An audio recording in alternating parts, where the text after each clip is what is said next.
Hola chicos y chicas de tercer semestre, bienvenidos a una clase más de Estado-Nación Mexicano. Antes de iniciar la clase, estoy aquí con ustedes platicando pues de las situaciones que aconteció, ¿no? De esto de que ya regresábamos a clases y al final no regresábamos, ¿no? Entonces estaba yo señalando que hay varios puntos que es importante mencionar, a ver, y que me gusta, y bueno, los empecé a grabar porque creo que la reflexión va a ser interesante. Punto número uno. Eh, Varios de sus compañeros en semestres pasados han expresado el que sienten que se están perdiendo de muchas cosas por no ir a clases presenciales, ¿no? Y yo dije, ok, sí, ¿qué cosas, no? Y como que se trababa, ¿no? Y les digo, o sea, bueno, si se refieren, por ejemplo, a lo mejor que se están perdiendo de fiestas, de salidas con amigos, de ir al cine, de cafés, de convivir. Y me dicen, sí, pues eso. Y yo digo, bueno, ok, no les dije nada en su momento, pero a ver, o sea, no sé cuántos años quieran vivir, porque nadie sabe cuántos va a vivir. Pero yo le pido a Dios que en verdad que vivan muchos años, ¿no? Que puedan disfrutar muchas cosas en su vida. Y entonces, en verdad, volteen hacia el pasado, o sea, 2, 3, 4 años de su vida no es nada comparado con todo lo que van a vivir o con lo que ya han vivido. Y estas experiencias no están, o sea, no es que jamás las vayan a recuperar, ¿no? O sea, siempre hay fiestas, siempre hay reuniones, siempre va a haber cafés, o sea, es solo una cuestión de tiempo. Y hay mucha gente que se quedó atorada en esta época, ¿no? En la de las fiestas, y tienen 30, 40, 50 años y se siguen comportando como adolescentes, o sea, tampoco es una cuestión que esté realmente asignada a la edad, ¿no? Es una cuestión más bien de los contextos sociales. Sí, han perdido mucho esparcimiento social, mucha convivencia. Yo no les voy a preguntar a cada uno individual, voy a hablar en general, pero sé que hay muchas casas en las que las personas luego no quieren estar, ¿no? Y eso es un poco triste, pero es la realidad. O sea, sé que a veces hay conflictos en la casa, sé que a veces los ponen o los explotan a limpiar la casa o a trabajar de más, ¿no? Que los mandan aquí y acá, o sea, sí, entiendo que hay muchas situaciones que complican el estudio, ¿no? Entonces, para pasar del punto uno al 2 y cerrar bien, ¿no? Punto uno, chicos, no se están perdiendo de nada realmente, ¿no? Para todo hay un tiempo, no es como que perdieron un viaje a la luna o a Marte, ¿no? Que sí sería una única vez, o sea, no, para todo hay un tiempo, para las cosas que uno de verdad quiere hay que trabajar y estoy seguro de que se pueden lograr. Entonces, céntrense en eso, en que si se ponen a observar las cosas como, ay, es que estoy perdiendo tiempo, pues van a perder tiempo, ¿no? Pero si ven las cosas como, ah, es una oportunidad de hacer otras cosas diferenciadas, van a ganar tiempo, ¿no? A lo mejor es una oportunidad de restaurar muchas cosas en casa, de platicar, de jugar juegos de mesa con la familia, de que sus papás les platiquen muchas experiencias de sus épocas. O sea, para quien lo sepa aprovechar, es una buena época, ¿no? No olviden, sé que es un mal ejemplo, pero no olviden que, por ejemplo, después de la Segunda Guerra Mundial, mucha gente se hizo rica, ¿no? A costa de explotar ciertas situaciones. Entonces sí, por supuesto que no es deseable estar encerrados, no es deseable estar en pandemia, pero si seguimos en pandemia es por la desobediencia, ¿no? Porque es un virus que se mata con agua y con jabón y sigue ahí, porque la gente no se lava las manos, la gente se sigue abrazando, se sigue besando, siguen reuniéndose, siguen saliendo, ¿no? Todos, ¿no? O sea, y sobre todo las clases altas son las que menos acatan las normas, son las que más viajan por todo el mundo, son las que andan repartiendo variantes. Pero también las otras clases sociales, hacemos conductas que quizás no deberíamos, ¿no? Y me incluyo porque yo también he ido a un café con una amiga y según hemos dicho, no, no hemos estado expuestos, estamos seguros, ¿no? O sea, pero vaya, ya realicé la acción, ¿no? ¿Por qué? Porque el ser humano es social, ¿no? O sea, yo que soy como no tan sociable o que no me gusta tanto estar en sociedad, sí me gusta ir a un café con algún amigo, ¿no? O junto con mi esposa, con algunas amigas. Pero no quiere decir que haya sido lo adecuado en ese sentido, ¿no? O sea, hay que aceptar que se han cometido algunos errores todos. Pero que por la desobediencia es que seguimos en esto, ¿no? O sea, esa es la verdad. Ahí cerramos el punto uno. Tranquilos, no se están perdiendo de nada y al menos académicamente hablando, yo desde mi clase puedo decir que les estoy enseñando mucho más que lo que les enseñaría presencial, porque aquí agarro y me meto a Maps, aquí agarro y me meto a Banco Internacional, me meto a varias páginas, se las voy compartiendo y les voy mostrando cosas, ¿no? O me salen ejemplos de algo y se los puedo mostrar en el momento. Cosas que no podríamos en una clase en línea. Entonces hay ciertas ventajas, ¿no? Esa es la verdad en cuanto a la pedagogía. A lo mejor estamos perdiendo un poco en cuanto al lenguaje corporal, pero tampoco es como que todas sus clases les hubieran enseñado lenguaje corporal. Yo sí se los hubiera enseñado un poquito, pero vaya, eso se recupera pronto, ¿no? No es como que mires un diplomado en YouTube y ya aprendes lo que yo te hubiera enseñado. En el punto 2 que quería transitar, el punto era no se están perdiendo nada. El punto 2 versa sobre esto, sobre el conocimiento. Chicos, hay esta idea todavía muy arraigada de que estudiar te garantiza cosas. Ya no es así, ya no te garantiza cosas. Te brinda más oportunidades, es posible, pero no te garantiza, ¿no? Es como, para poner un ejemplo, como si antes el tener una licenciatura te diera un boleto de lotería ganador, ¿no? A lo mejor no del premio mayor, pero un boleto de lotería ganador. Y ese boleto no te alcanzaba para tener tu casita, tu familia, con el tiempo un carro, o sea, mucho trabajo, ¿no? Y después de dar tu alma al trabajo, pues obtenías beneficios, ¿no? Ya a los 50, 60 años, pensionado y más o menos alcanzabas cosas en la vida.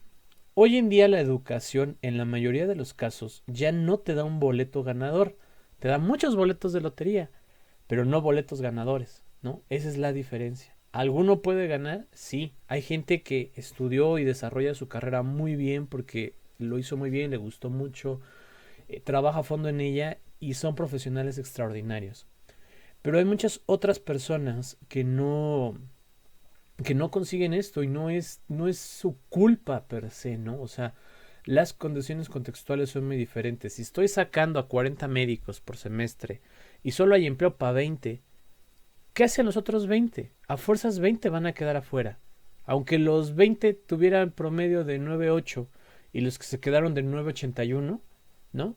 O sea, ¿qué hacen los otros 20 si no hay dónde laborar, ¿no? O sea, esa es la verdad. De su profesión, al menos. Entonces, antes, para trabajar en una empresa, en una fábrica, de obrero, de jornalero, no te pedían nada. Ah, te piden prepa. O sea, con todo respeto, no tengo nada en contra de los gaseros. Como todos los trabajos dignos, es un trabajo digno. Lo que yo voy en contra es de lo que les piden a los gaseros. O sea, hay compañías de gas que les están pidiendo bachillerato. Y yo digo, o sea, sí, está bien, pero dime en qué punto de su función laboral van a ocupar cálculo integral, cálculo diferencial, ¿no? Estadística, porque ellos no son los que llevan la contabilidad ni las estadísticas de la empresa. Ellos reparten gas muy honradamente y es un trabajo de alto riesgo y no está tan bien pagado. No ocupan el conocimiento de bachillerato y sin embargo lo ponen ahí porque es un modo artificial de decir, no es que no haya empleo, es que tú no tienes lo que se necesita. ¿Me explico? Entonces, aguas con eso. Y eso no solo es de Andrés Manuel. Por favor, no vayan a cometer el error de pensar que el desempleo es culpa de Andrés, de Peña Nieto, de Calderón, de Fox. O sea, no. Es culpa de todo un sistema histórico, ¿no? Que se ha arraigado en la sociedad. Por ejemplo, antes, para hacer un reloj, ¿no? Como este que está aquí. O sea, un reloj normal, ¿no? De pulsera, así. O sea, antes, no, no me vayan a creer, pero bueno, antes este estilo de relojes se hacían a mano, todas las piezas, ¿no? O sea, se tallaban, se cortaban con la prensa en el torno, los engranes se colocaban a mano, las tapas, las cosas, todo a mano. Una persona muy hábil, yo pienso que a lo mejor hacía un reloj por día, a lo mucho, ¿eh? Y estamos hablando de relojeros extraordinariamente habilidosos. Entonces, había 365 relojes de esa persona por año.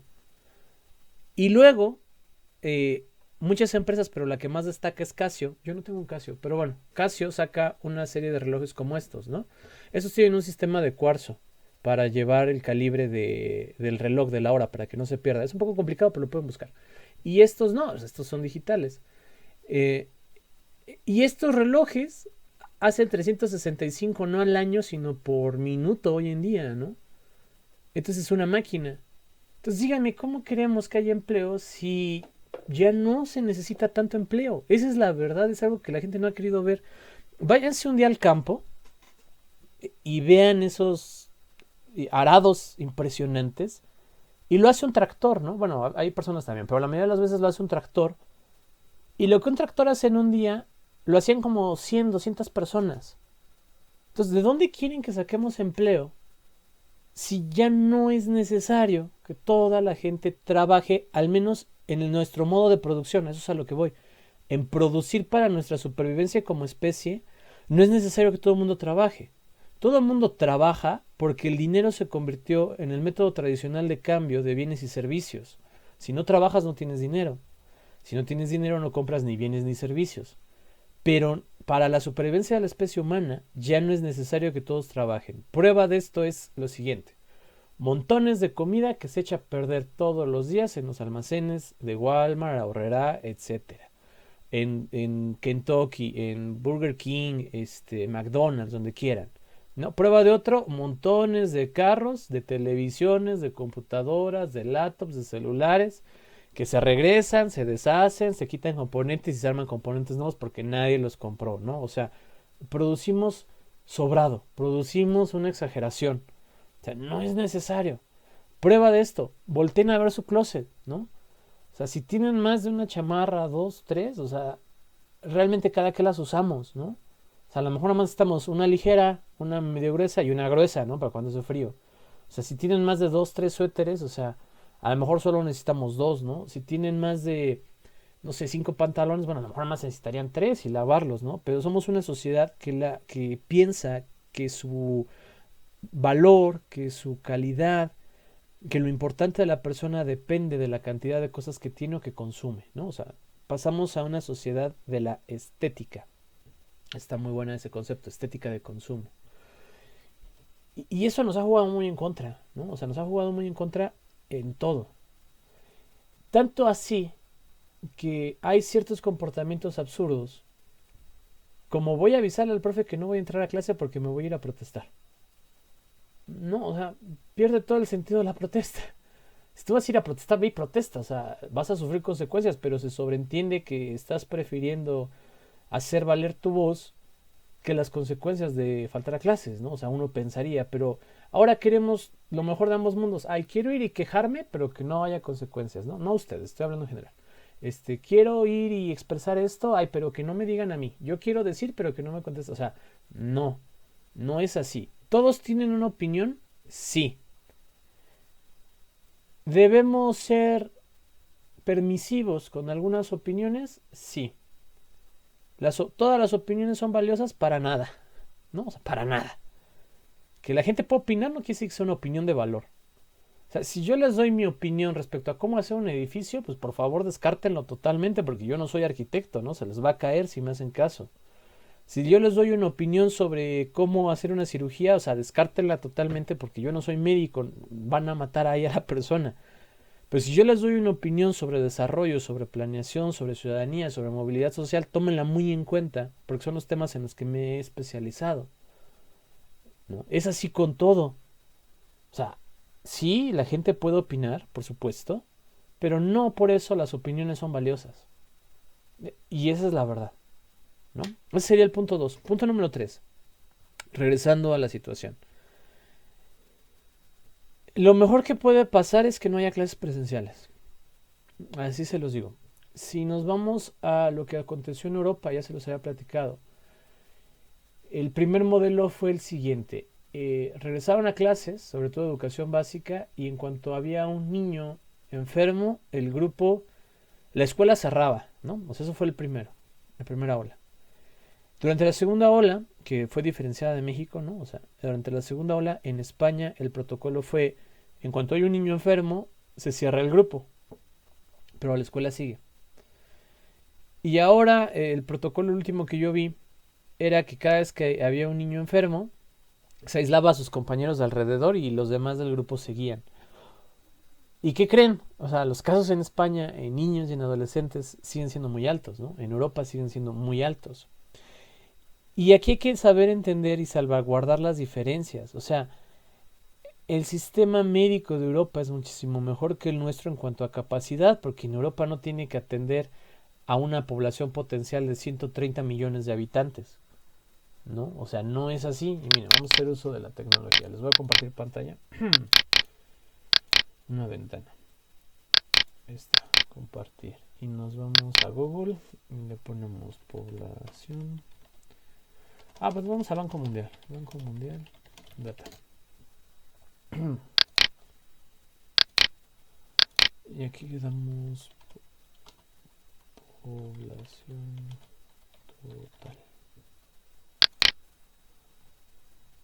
Y en población total, mira que cargue, vamos a agregar México. Vamos a agregar España. Vamos a agregar Francia. Vamos a agregar Italia. ¿No? Y todavía, no me acuerdo, déjenme ver si puedo entrar a esta página. Este número de casos COVID por país. No me acuerdo cuál era la página. Creo que es esta.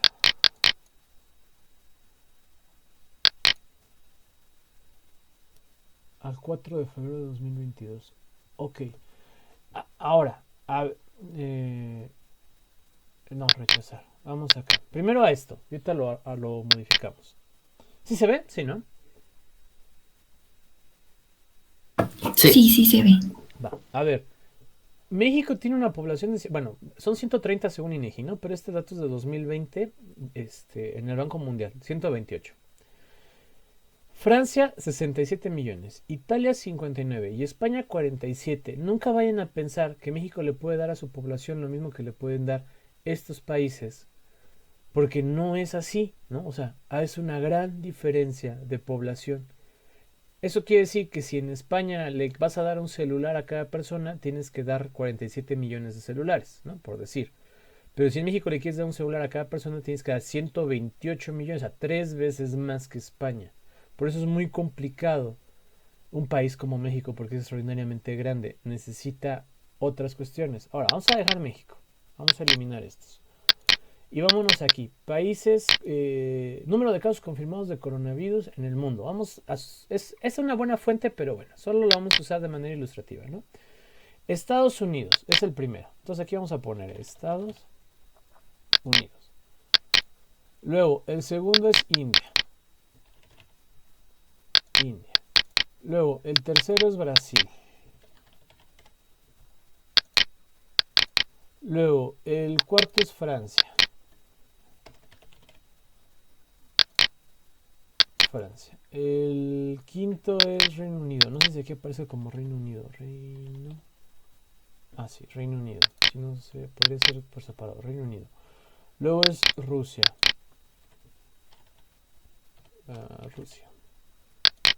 Federación Rusa. Luego es Turquía.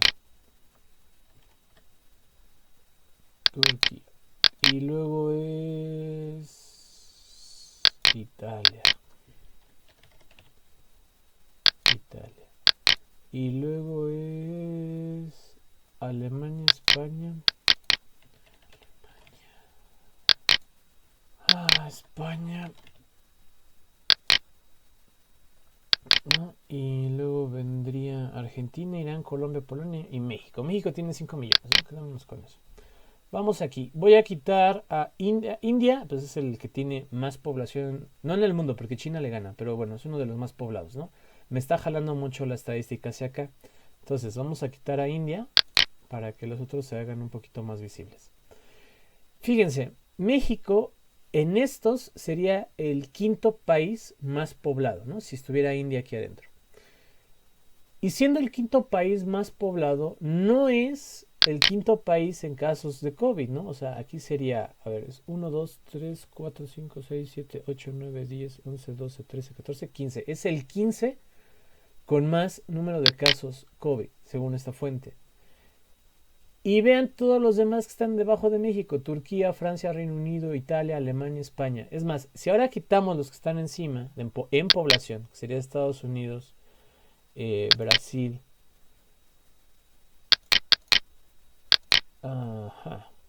¿Por qué se me movió aquí? Y podemos meter, por ejemplo, a los otros, que sería Argentina. Quitamos a la Federación Rusa. Argentina, Irán, República Islámica de Irán, Irán, Colombia y Polonia. Colombia, Polonia. Todos estos países tienen menos población que México y más casos de COVID que México. Luego entonces, ¿cómo los diputados que tenemos se atreven a decir, ay, Gatell y no sé qué, llévenlo a juicio porque, ay, qué mal manejo de la pandemia? Pero para nada. O sea, para nada. No, para nada. Mal manejo todos estos que teniendo menos población tienen más casos de COVID que nosotros. O sea, eso es un mal manejo. Entre esos España, ¿no? Aquí está, 10 millones. México 5, la mitad. Y España tiene... bueno, esto es solo ilustrativo. Vamos a quitarlo hasta que pueda seleccionar España.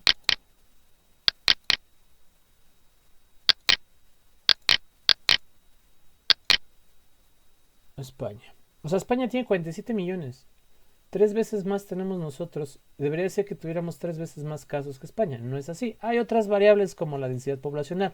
Esto solo es como ilustrativo, no es el análisis a fondo. Pero realmente a lo que voy es, no estamos tan mal. O sea, no nos ha ido tan mal. Claro, hay gente que se ha muerto, a lo mejor muy cercana a nosotros, y lo lamentamos. En los casos particulares, en los casos individuales, en lo más cercano, sí, pudo haber sido muy trágico y en verdad lo lamento mucho. Pero cuando analizamos el macro contexto a nivel país, o sea, no nos ha ido tan mal como a otros países con mejor infraestructura, con mejores ingresos, con mejores administraciones y que han tomado muy malas decisiones, como cuál el regreso a clases muy prematuro en toda la educación básica. Yo sé, aquí hubo compañeros, ¿no?, que lo sufrieron, que a lo mejor rentaron un cuarto, que se perdió algo de dinero, o sea, vamos al punto número 3 o 4, ¿no? Sí, el método de comunicación no fue el más adecuado, es verdad. Pero había detrás algo. Eh, la universidad estaba esperando que se emitiera el semáforo para la entidad, ¿no? La vez pasada, a como se hacen los cálculos, el semáforo era verde, pero era verde por una cuestión estadística. Porque en los últimos días, porque, o sea, toma el análisis de varios días, ¿no? El promedio. Pero en los últimos días hubo muchos casos, no lo suficientes para alcanzar a mover el semáforo. Y eso fue un error por parte de quien se encargue de eso, ¿no? Pero el semáforo salió verde. O sea, según el cálculo estuvo bien promediado. El problema es que las fórmulas a veces hay que ser adaptativas, ¿no? O sea, a veces tu metodología tiene que cambiar cuando las situaciones de tu entorno cambian. Aquí no cambió. El semáforo salió verde, entonces nos preparamos todos para el regreso a clases porque ya llevaba en varias ocasiones el semáforo epidemiológico así. El momento de regresar a clases, hoy lunes, el viernes pasado, se emite el semáforo y el semáforo no es amarillo, es naranja, ¿no? Así como vengo yo hoy. Entonces es aún más complicado. Entonces no hay condiciones para el retorno a clases. Esa es la verdad. Y aquí el problema es el por qué quieren clases en presenciales. O sea, si es por una mejora en la impartición de clases, porque a lo mejor yo lo hago muy bien, pero otros compañeros, o sea, es un decir, no me estoy jactando de nada, pero a lo mejor a otros compañeros les cuesta más la tecnología, sus clases no son tan buenas como lo eran presencialmente, o sea, lo entiendo. Les pregunto sinceramente, ¿esa es la razón? O sea, ¿la razón es realmente su formación o hay otras cosas detrás? Como es la libertad de la vida universitaria, ¿no? Como es la sociabilidad en la vida universitaria. Entonces, ¿cuáles son realmente nuestras prioridades? Y en eso hay que pensar. A lo mejor se pudo haber dado el comunicado, bueno, vamos a esperarnos al semáforo, ¿no? Pero quizás hubiera sido muy tarde en caso de que si hubiéramos regresado. O sea, de cualquier forma, alguien o algún grupo, muchos o menos, hubieran estado inconformes. Y yo lo entiendo muy bien. O sea, ambas partes tienen en parte razón. Y eso es lo más complicado, ¿no? Cuando hay razón en ambos lados, a lo mejor más en uno que en otro, pero esa capacidad de poder ver ambos lados es lo que siempre tenemos que desarrollar como científicos sociales. Me da mucho gusto, lo digo, o sea, lamento por quienes gastaron, en verdad que lo lamento mucho. Insisto que a lo mejor sí, es verdad, pudo haber otra forma de comunicación, pero también había que esperar muchas cosas. O sea, no depende exclusivamente del autónoma, no depende exclusivamente del rector. O sea, se barajan muchas cosas. Y me da mucho gusto que a diferencia de las plazas comerciales, a diferencia de otras escuelas, a diferencia de otros eventos como los conciertos y etcétera, la universidad, aún sabiendo que iba a generar un gran malestar, a la mera hora dice, ¿saben qué? No estamos en condiciones y va para atrás. Es una decisión muy valiente, o sea, esa es la verdad. Y me parece que es lo más adecuado. No me quiero yo imaginar lo de contagios que se nos pudo haber salido de las manos si regresamos a presencial ya o hace tiempo. Porque los universitarios son carentes de muchas cosas, no todos, pero en términos de promedio. Es una edad complicada para una verdadera madurez porque ya son adultos legalmente, pero les falta muchísima experiencia, chicos. Yo tengo casi 30 años y aún pienso que me faltan muchas cosas por aprender y por madurar, o sea, muchas decisiones que pensar mejor el actuar, ¿no? Y algo que yo siempre he tenido es que cuando tenía 18 veía lo que hacía a los 15 años y dije, nah, sí me pasé de lanza, ¿no? Lo hubiera hecho así o así. Cuando tenía 22 veía lo que hacía a los 18 y decía, no, o sea, me faltó hacer esto o aquello, ¿no? Cuando tenía 29 volteo y digo, no, sí, debía haber hecho esto en los 18, en los 20, o sea, ¿a qué me refiero con esto? No que haya arrepentimiento, porque no, me encanta mi vida, gracias a Dios, me encanta mi familia, la que formé ahorita, pero reconozco que en algunas cosas de mi vida me faltó un poquito más de madurez para hacerlas un poquito más diferentes, ¿no? Y me refiero a lo mejor haber estudiado un poquito más en la licenciatura, haber aprovechado un poquito más a ciertos profesores, a ciertas profesoras. Lo mismo en la maestría, quizás haber metido un enfoque diferente a un estudio o a otro estudio. Esas son las cosas que digo, debí o pude haberlo hecho y en su momento no alcancé a verlo, ¿no? Y es bueno reflexionarlo, porque te invita a ver, entonces vamos a hacer un freno, vamos a ver nuestra vida ahorita y vamos reflexionando, ¿no? Sobre lo que vamos haciendo y entonces dices, ah, sí, esto no está muy bien, lo voy a modificar, lo voy a cambiar, lo voy a hacer de esta forma. Eso es madurar y toma tiempo y a algunos les toma mucho tiempo y a algunos nunca lo logran. Yo no dudo que haya personas que a sus 18 años sean más maduras que yo ahorita, o sea, es obvio, tiene que haber. Pero en términos generales, pienso que no, que el grupo de edad es altamente inmaduro e irresponsable. Si antes del COVID ya tenían conductas bastante irresponsables en términos generales, no se lo toman personal, ahora creo que estas conductas potencializarían elementos más gravosos. Vamos hacia el último punto antes de ya iniciar con la clase. La protesta, ¿no? A ver, una protesta no puede ser institucionalizada. No sé si lo sepan. Una institución, vamos a partir de ahí, no es el edificio, ¿no? O sea, la autónoma es una institución, pero no es el edificio. El Instituto de Artes es una institución, pero no es porque diga instituto, o sea, no. Una institución es una estructura social con jerarquías y reglas claras que son respetadas por los demás miembros de la sociedad. Luego entonces un semáforo es una institución porque tiene reglas claras, te pasas en verde, te vas detenido en amarillo y te frenas en rojo. Y está jerarquizado, verde siga, amarillo frénale, a rojo apriétale todo el freno, ¿no? Y hay consecuencias de desobedecer esa institución, ¿no? Hay multas. Entonces, un semáforo es una institución, apuesto a que esa no se la sabían. La Iglesia Católica es una institución y es una super institución y aparte es una empresa, ¿no? La Autónoma es una iglesia y aparte, la Autónoma es una institución y aparte es una empresa. Varias iglesias cristianas son instituciones y son empresas. ¿no? Algunas solo son instituciones, algunas no son ni una ni otra. Y también debe de haber iglesias o mezquitas o templos de otras religiones que algunas serán empresa e institución, otras solo serán institución.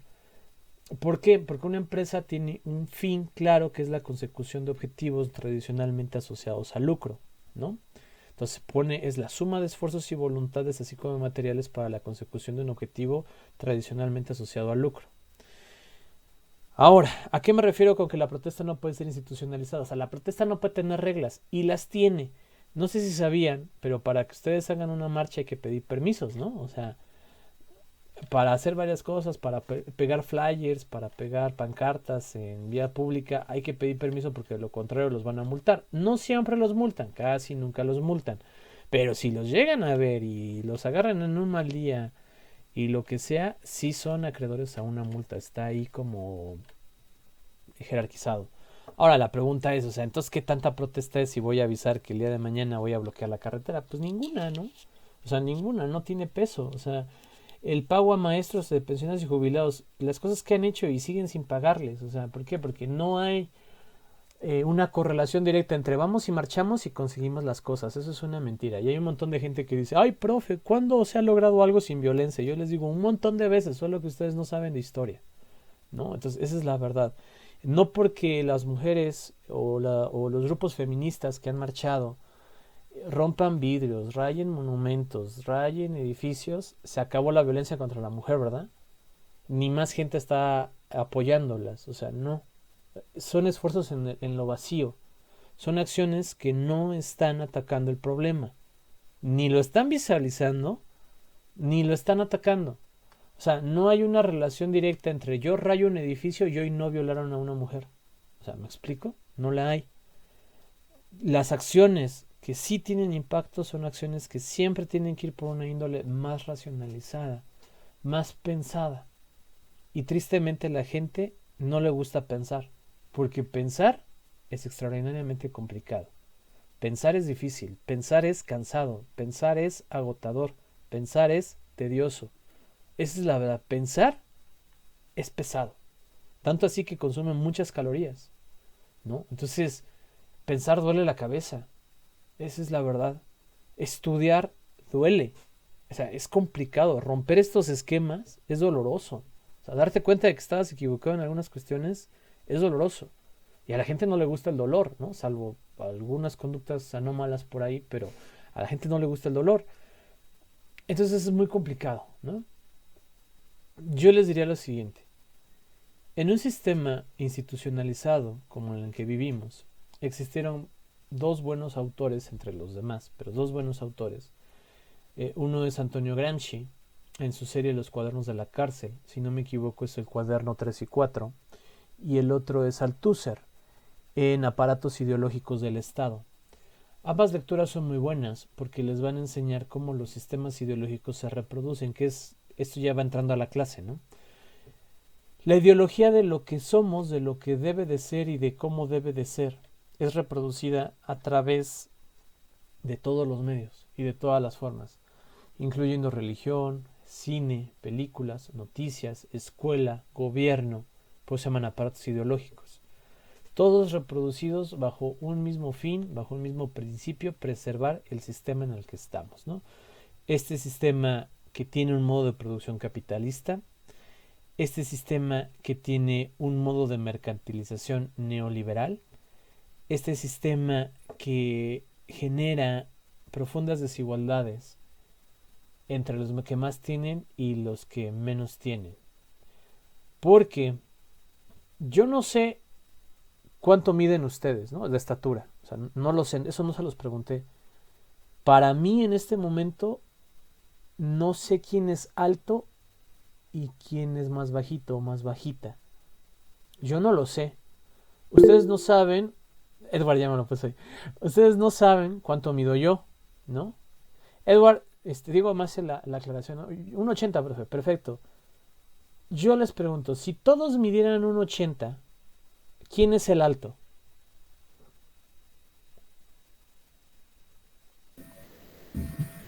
Pues no sé si todos o nadie. La respuesta es la misma. Es decir, si todos son altos, nadie es alto.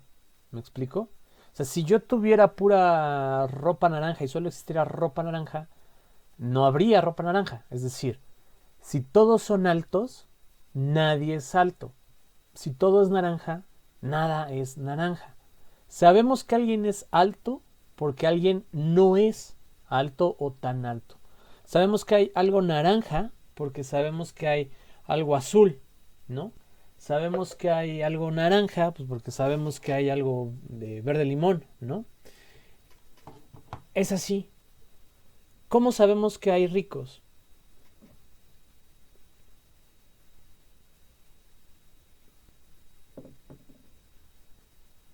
Porque hay pobres, Exacto. ¿Qué pasa si todos somos ricos?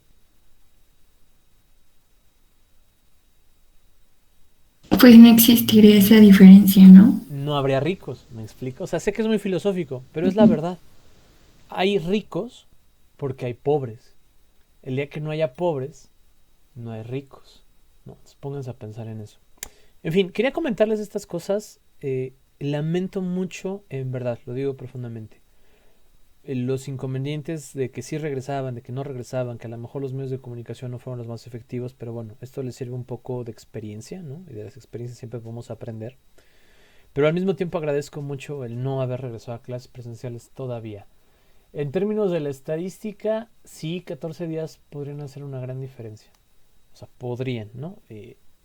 Llegan más medicamentos, llegan más vacunas, no se saturan los servicios médicos, o sea, más gente se enferma, entonces técnicamente si más gente se enferma, menos gente se enferma con el paso del tiempo, ¿no? Me lamentaría más haberme enterado que a ustedes les pasó algo grave porque se contagiaron en la escuela. O sea, yo en lo personal lo lamentaría más y hubiera enfatizado el que era innecesario el haber ido a clases presenciales. Que sigo defendiendo y que no les extrañe que de aquí a 10 años la mayoría de las nuevas licenciaturas en las universidades sean en modalidad en línea. Porque es un negocio extraordinario. O sea, yo no lo veo como negocio, ¿no? O sea, pero... O bueno, de hecho, para mí no es un negocio. Pero desde el punto de vista del negocio, una licenciatura en línea es un ganar-ganar, ¿no? O sea, es un ganar-ganar-ganar. O sea, gana hasta el alumno. Esa es la verdad. Porque muchos de ustedes pueden trabajar, eh, pueden hacer otras cosas, ¿no? Cuando las clases son asincrónicas. Que en mi caso se puede, ¿no? O sea, por eso las subo a YouTube y las grabo. Solo hay que apreciar o aprender a ver las cosas desde distintas perspectivas. Y para los que no puedan... Todos aguantamos cierto límite de verdad. Existe un concepto que se llama post-verdad. Apúntenlo por ahí, se los dejo como tarea no cuantificable para el viernes, que le dediquen 5 minutos. Busquen qué es la post-verdad, ¿no? Entonces, todos aguantamos cierto porcentaje de verdad. Pero hay un porcentaje en el que ya no lo soportamos. ¿Por qué? Porque el ser humano no puede vivir eternamente en tristeza y depresión. Por eso muchas veces se cae al suicidio. O sea, hay gente que aguanta la tristeza y la depresión por un tiempo y luego lo supera y decide terminar con su vida, lo cual es muy lamentable porque también es un fallo social. Hay gente que soporta mucho y hay gente que soporta poco. Hay gente que se suicida porque dices, ay, se suicidó porque el novio o la novia lo cortó. Y mucha gente se burla y tú dices, o sea, no manches, o sea, no, esa fue el detonante final, pero detrás debió haber habido una historia muy complicada, ¿no? O sea, no es porque el novio o novia la dejó, es porque eso fue la gota que derramó un vaso que ya se venía derramando. Cada persona tiene un nivel de fortaleza y debilidad en diferentes áreas diferenciado. Entonces, si su nivel de tolerancia a la tristeza es bajo, aprender a ver las diferentes perspectivas les va a ayudar a tomar la perspectiva más adecuada, más idónea, ¿no? Con la que puedan estar tranquilos. No fui a clases, pero bueno, al menos estoy con mi familia, estoy seguro. O no sé, o sea, cada quien descubrirá la que quiera. Si su tolerancia es mayor, ver diferentes perspectivas te va a dar, o sea, te va a dar golpes de realidad que te van a permitir a ti en tu vida personal ir madurando e ir tomando mejores decisiones y dar un mejor valor a cada situación y a cada cosa, ¿no? Va dependiendo de cada persona. esta era la intro, creo que era necesaria. Vamos a seguir con la clase, pero les pregunto si alguien quiere comentar algo. Este sería el momento de hacerlo.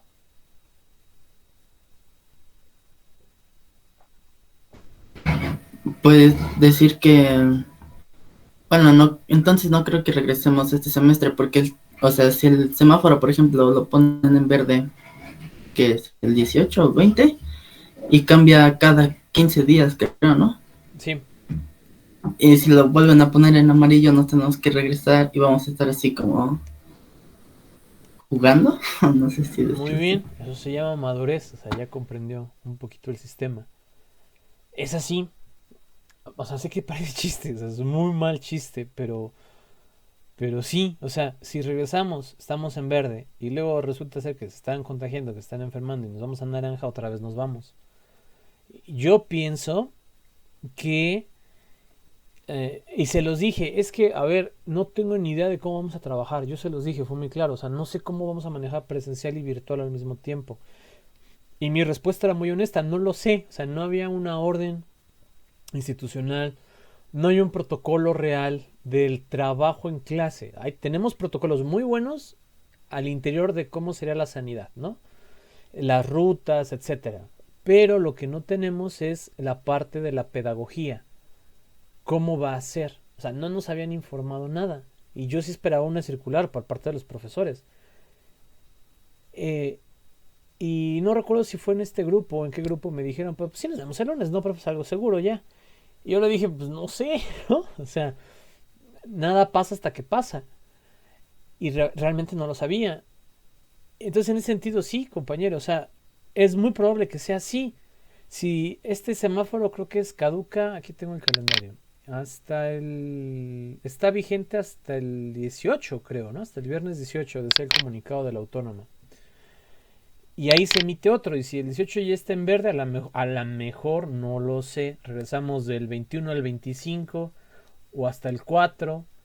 Y luego si ahí se vuelve a poner naranja, nos volvemos a ir. O sea, va a estar así. ¿Cuál diría yo? O sea, que aunque regresamos a presencial, se esperaran tantito los que no son de aquí. Al menos de mi clase, que ya lo vayan dialogando. De mi clase no hay problema, ¿no? Nos ponemos de acuerdo y la pueden sacar a distancia. O sea, sí lo pueden hacer, lo vemos, lo platicamos. Platíquenlo con las otras clases también. Yo me imagino que muchos van a ser muy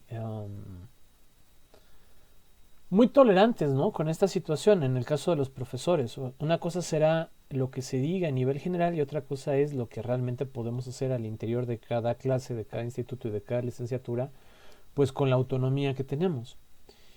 Entonces, piensen eso, no se apresuren.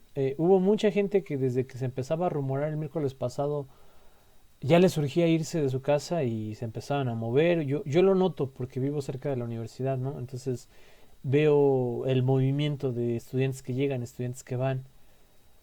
Entonces, no, en la vida no hay que precipitarse. A veces hay que tomar decisiones rápidas, sí, pero en la mayoría de los casos siempre hay tiempo para meditar un poquito. Entonces, no les sabría decir a ciencia cierta, una vez más, pues no formo parte de la comisión para nada, yo no me entero de nada, mi voz ahí no tiene peso ni voto y mi opinión no es significativa, ¿no? Para la institución. Entonces habrá que estar muy pendiente y es probable que esa situación que usted menciona se dé, ¿no? Entonces tener cuidado con eso. Si dependiera de mí, yo hubiera dicho todo el semestre es en línea. Y ya por mayo, junio nos sentábamos a evaluar la situación y a lo mejor el siguiente semestre ya regresábamos a presencial. Pero hay un hartazgo social, ¿no? A lo mejor hubiera habido menos alumnos si les informamos desde el inicio que todo el semestre va a ser en línea y a lo mejor eso se traducía en pérdidas para la universidad. No sé, hay muchas otras cosas de fondo que yo desconozco. Puedo llegar a imaginar, pero pues sinceramente las desconozco. O sea, hablo de mi percepción. Entonces, no sé. Me da gusto que aquí y en ese momento no se anteponga el qué dirán y la parte económica a la parte de la integridad de alumnos y de profesores. Eso me dio gusto en verdad. Pero bueno, ¿algo más? ¿Alguien más que quiera comentar algo?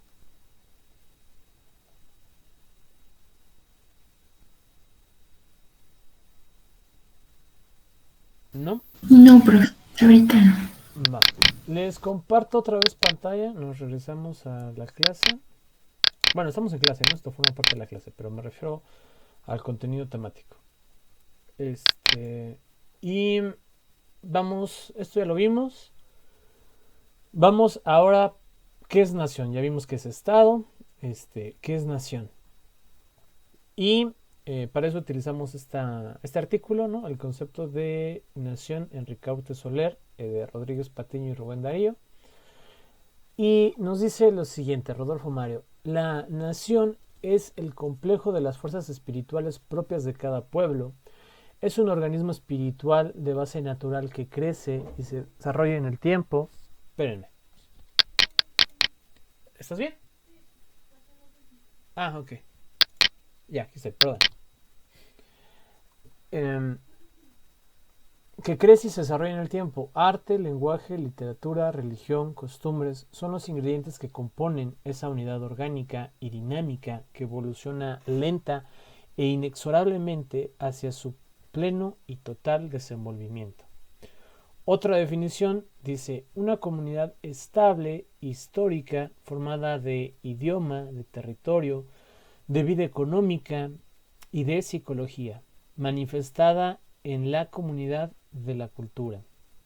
Mauss nos dice: una sociedad material y moralmente integrada, con poder estable, permanente, fronteras determinadas, relativa unidad moral, mental y cultural de los habitantes que se adhieren y conscientemente al Estado y sus leyes. Y entonces nuestro concepto de nación es de lo más variopinto.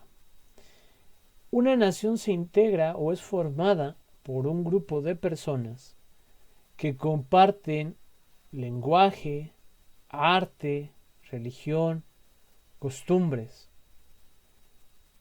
Tradicionalmente tienen un territorio determinado, tradicionalmente, pero no siempre es así. ¿Por qué? Porque, vámonos a Maps, y vámonos hasta atrás.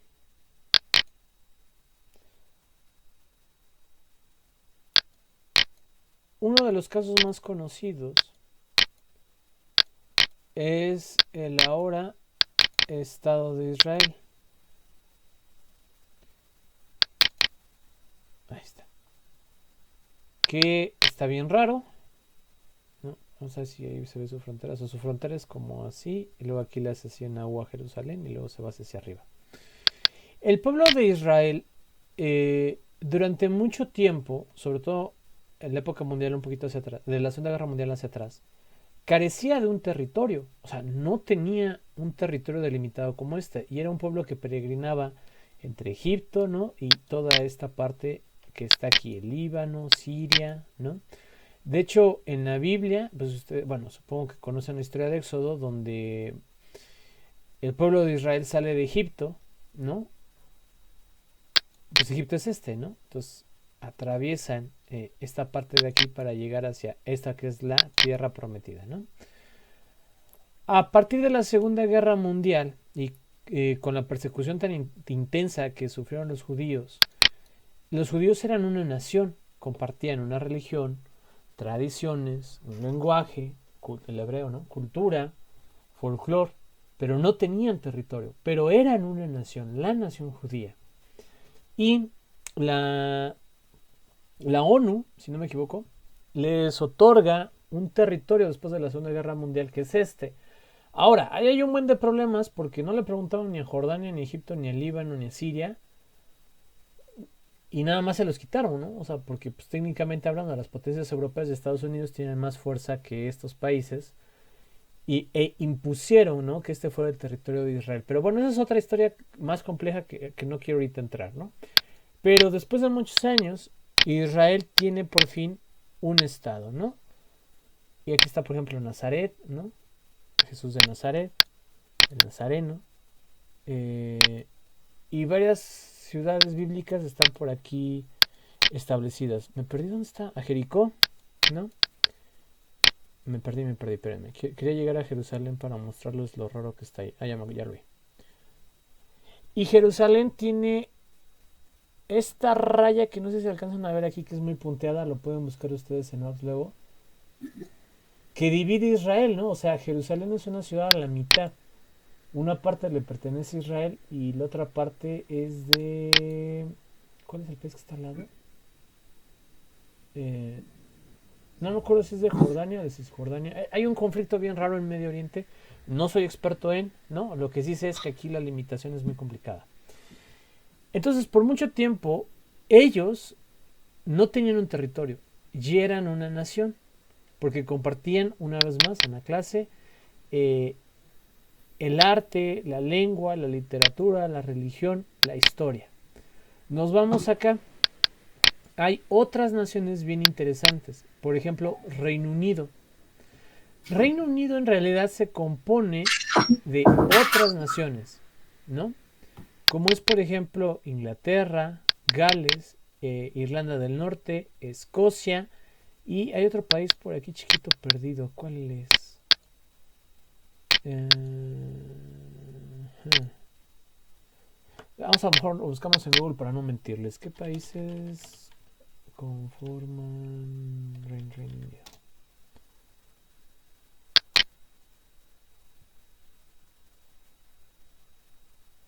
Ay, está en cargar. Ajá, Reino Unido. Aquí está. Está formado por Inglaterra, Gales, Escocia e Irlanda del Norte. Ah, sí, los dije bien. Irlanda del Norte, Escocia, Gales y todo esto que es Inglaterra. Ellos son United Kingdom, Reino Unido. Reino Unido tiene un trasfondo, una costumbre, pero en realidad Reino Unido es un estado en algunas ocasiones, en otras van de manera independiente cada país, pero aquí hay 4 naciones. Irlanda del Norte, que no es lo mismo que Irlanda, Escocia, Inglaterra y Gales. 4 naciones en una misma delimitación territorial. Y en México va a pasar algo muy similar, porque la cultura de esta parte de aquí, ¿no? De la península, no es lo mismo que esta parte de acá, ni que esta parte de acá, ni que la parte de la frontera, y entre fronteras hay culturas muy diferenciadas. Y eso también es una problemática de nuestro país. No solo lo extenso y lo grande que es el territorio, no solo que es uno de los países más poblados del mundo, sino que además es uno de los países más variopintos del mundo, ¿no? Hay una película que se llama Hecho en México. Lo podemos buscar aquí para que vean la portada.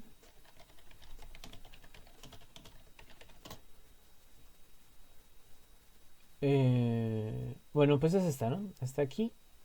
Está muy buena. Espero que un día la puedan ver. Esa es la carátula oficial de la película. Y te va a narrar lo variopinto que es México, ¿no? O sea, esa es la pregunta, ¿qué es mexicano? Y es muy raro. Yo les pregunto, por ejemplo, ¿es mexicano el baile de los viejitos? ¿La danza de los viejitos?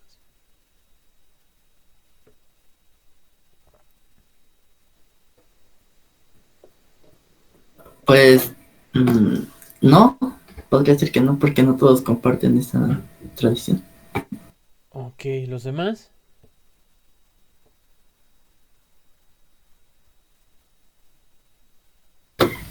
Profe, ¿me lo podría repetir? Es que como que se me trabó justo en el momento. Sí, la danza de los viejitos. Es una danza, yo diría tradicional. ¿Podría ser mexicano? O sea, ¿lo catalogamos como algo mexicano?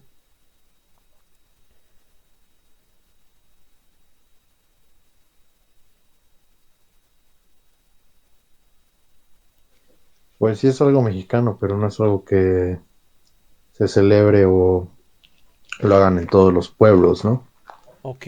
Yo creo que cada pueblo, cada región tiene su cierto baile o cierta cierta costumbre por ahí. Sí, muy bien. Y lo dijo muy bien, o sea, cada región tiene cierta costumbre y luego entonces, ¿por qué todo es mexicano o por qué no todo es mexicano? O sea, es algo que se da al interior de México. No representa a todos, pero todos los mexicanos lo pueden, bueno, no todos, ¿va? Pero la gran mayoría la identifica, ¿no? La danza del venado, no sé, el grupo latino, la Sonora Dinamita, o sea, son parte de México o no lo son, los Tigres del Norte, ¿no? Es lo complicado de definir qué es México, porque México se alimenta de muchas costumbres y tradiciones de su extenso territorio, de lo multicultural que su territorio es. En las colonias originales que se independizaron de Estados Unidos, que son esta franja que está aquí, ¿no? Carolina del Norte, Pensilvania, Maryland, Massachusetts, la Florida, Nueva York. Ellos compartían una misma tradición, ¿cuál? La del otro lado del charco, ¿no? La de Inglaterra, ¿no? Que terminaron llegando a las 13 colonias originales. Y después, a partir de ahí, son los famosos pioneros que van al lejano oeste, ¿no? O sea, todo esto que estaba hasta acá. Y lo van conquistando. Pero, a diferencia de otros procesos de colonización, lo que Estados Unidos hizo no fue una colonización. En muchos sentidos fue una extinción de sus nativos americanos, ¿no? De los Cherokees, de los Pieles Roja, al punto de que literal los encerraron, ¿no? Por eso hoy en día ya hay reservas indias, ¿no? Si no me equivoco es el término que usan allá. Pero la cultura de todos estos países es la cultura de las 13 colonias originales en la mayoría de los casos. Claro, hay algunas diferencias. Por ejemplo, Texas, ¿no? Que es más diferente al resto de Estados Unidos en algunas cosas. En el caso de países como Perú, como Bolivia, como Argentina y Chile, Perú no tanto, Bolivia, Argentina y Chile, sucedió algo similar con los indígenas, ¿no? O sea, casi al punto de su extinción. Entonces tienen una cultura colonial, ¿no? De la época de la conquista.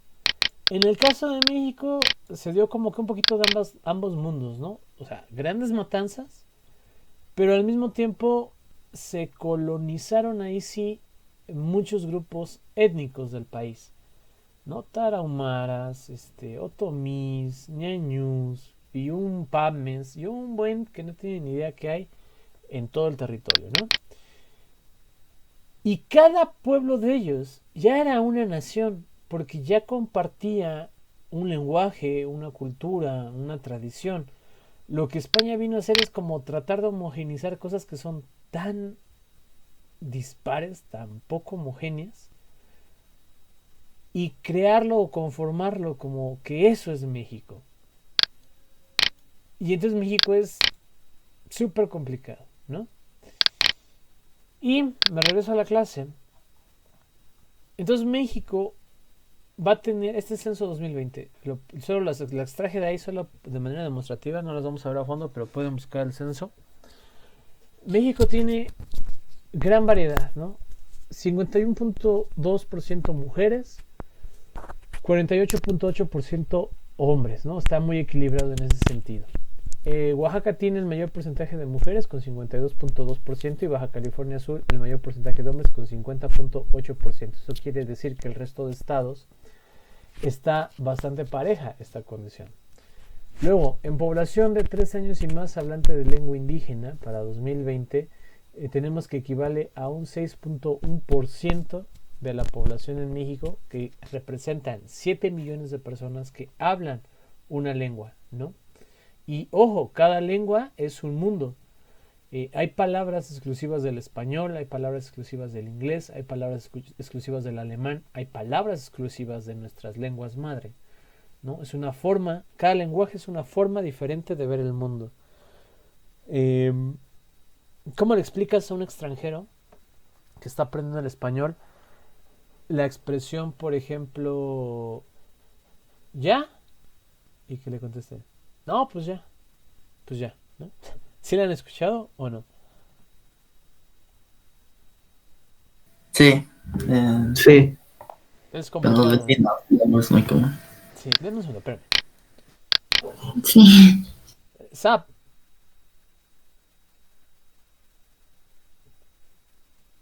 Bueno, ya. Es complicado, ¿no? ¿Cómo lo explicas? O sea, y nosotros la entendemos porque compartimos una vez más la nación, el lenguaje, las condiciones, ¿no? Pero conocen los esquites. Sí, sí, Mientras más al norte del país vayan, menos lo conocen como esquites y más lo conocen como elote en vaso. No sé si sabían esa. sí, también lo he sí. escuchado. Ok, entonces es así. O sea, sí hay cosas que cambian, hay cosas que permanecen. Y México es extremadamente variopinto, ¿no? Tenemos un porcentaje, el 2% de población que se reconoce como afromexicana o afrodescendiente. También dentro de nuestra gran variedad de condiciones tenemos aquellas personas con alguna discapacidad o con alguna limitación, ¿no? Que también representan, o mejor dicho, lo poseen 20 millones de personas en México, ¿no? Y la pertenencia étnica, 23.2 millones de personas se consideran indígenas aunque no hablen una lengua indígena. 7.1 millones si la habla, 16.1 millones no la habla, pero se consideran indígenas. Entonces, esta es una gran diversidad que existe en nuestro territorio, que existe en nuestro país, y es muy complicado definir qué es nación. Las siguientes clases, ya a partir del día viernes, vamos a entrar con los elementos históricos que le han dado vida y forma a lo que hoy entendemos como Estado-Nación mexicano, ¿no? Y vamos a ver desde aspectos precoloniales, coloniales, bueno, de conquista, coloniales, de independencia y Revolución Mexicana hasta llegar a lo más actual, ¿no? Más o menos así lo marca el temario, así lo iremos viendo. No se los voy a platicar como línea de texto, ¿no? Vamos a ir yendo y viniendo entre acciones del pasado que tienen una presencia en el futuro y al mismo tiempo solo vamos a ir viendo los casos más puntuales en la historia, ¿no? O sea, no les voy a decir, ay, en 1840 Cortés dice, no, o sea, no. O sea, si Cortés no figura en la formación del Estado mexicano, no lo vamos a ver. ¿Me explico? Hasta este momento, hasta este punto, ¿dudas, preguntas, comentarios? No, todo bien, profe. No, todo bien. Va. ¿Cómo vamos con las clases? ¿Sí les están gustando? profe, Ah, sí. entonces aún Ah, se cortó, Sauri. ¿Me puedes repetir, ah, por favor? sí, sí, está interesante. Sí, ok. A un pueblo indígena, así por ejemplo en México, ¿se le puede decir nación? Si si al interior de la comunidad las tradiciones, su cultura, contrasta altamente con el resto, sí, es una característica de nación. Eh, si hacen solo unas cuantas cosas diferenciadas, pero el resto no, pues habría que ponerse a pensarlo, ¿no? Por ejemplo, Real del Monte es un pueblo mágico, pero no es una nación, o sea, no tienen tradiciones tan propias, ¿no? No por nada cada vez se inventan nuevas cosas que hacen que el Festival del Año Nuevo chino, ¿no? O sea, ¿qué tiene de chino Real del Monte? Pero bueno, no lo sería. Pero sí hay eh, grupos indígenas con tradiciones muy claras que aunque son poquitos, sí podrían ser considerados una nación. Al menos yo desde mi perspectiva diría que sí, sí pueden ser considerados una nación.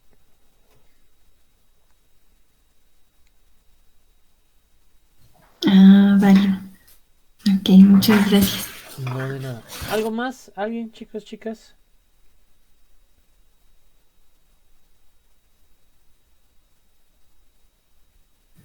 No, No. No, todo bien. Va, excelente. Vamos a dejarlo hoy aquí, ¿no? Para no abrumarlos con el inicio y con todo lo que ya platicamos, el viernes le damos un poquito más a profundidad. Chequen por favor el concepto de posverdad y quien pueda ver esta película de Hecho en México está muy buena. Hace tiempo estaba en Netflix, no sé si todavía, pero seguramente si el que busque encuentra, ¿no? Es muy bonita. Si les gusta la música también, es como musical, o sea, es como un documental musical. Pero no es, o sea, pero tiene muchísimos artistas, ¿no? Que participan en y de todos los géneros. Entonces es un peliculón. A mí me gusta un buen.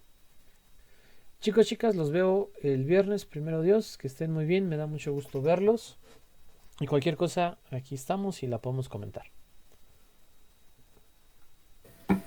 Sí, está bien. Gracias. Gracias. Gracias, hasta luego, profe. Hasta luego, que estén muy bien.